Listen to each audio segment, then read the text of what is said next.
so mai mulki, in kai yamin mamaye min birki, in ta tsaro baitoci na a gidajen aure.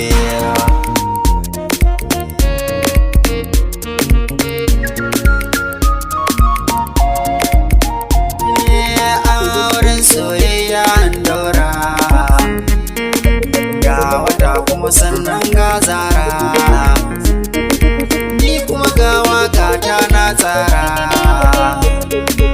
Aisha sannan ga angon da sai sun kulle kyaure, ango da amarya sai da Aisha kun ɗauro niya,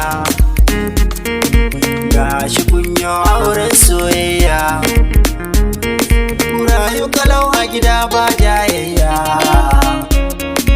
ku riƙe junan ku amana har abada mutu tare.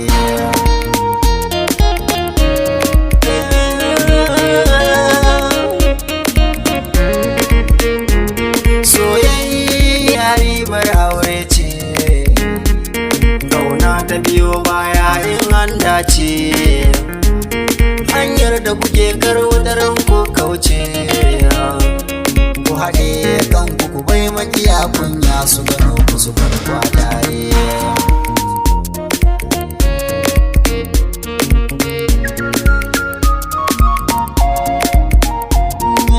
Albishir zan muku kuce goro, sai da yau ka girma ka wuce yaro, ga Aisha matar ka zama hero, yau kama Allah ya kwato ka bar kwanan zaure.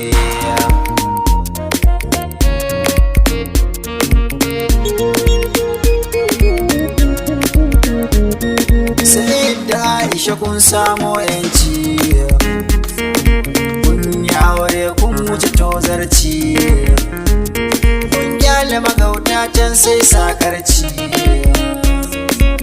Aisha kin zamto mai sa'a ga ɗakin gidaje, kin zama amarya. Sai da amanar Aisha na ganka,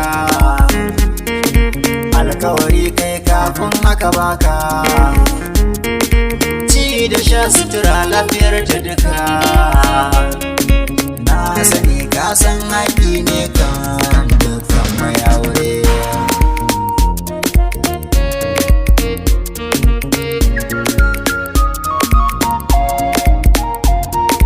Aisha ke makanki akwai haƙi, ladabi da biyayya ba ta kumbirki, idan kika yi haka lada ne ninki, idan kika yi sabanin haka kowannan sai kin saurare.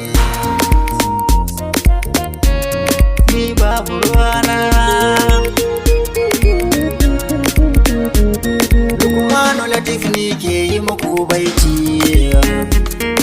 nasiha ne muku ne da salon sauti, zance na kunnen ku ya je saiti, bisalam ni nan ne zan bar ku wannan ya kare.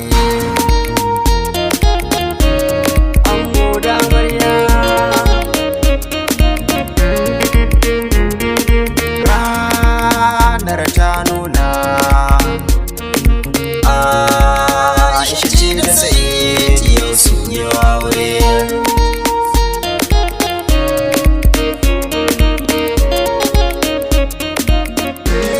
Ango da amarya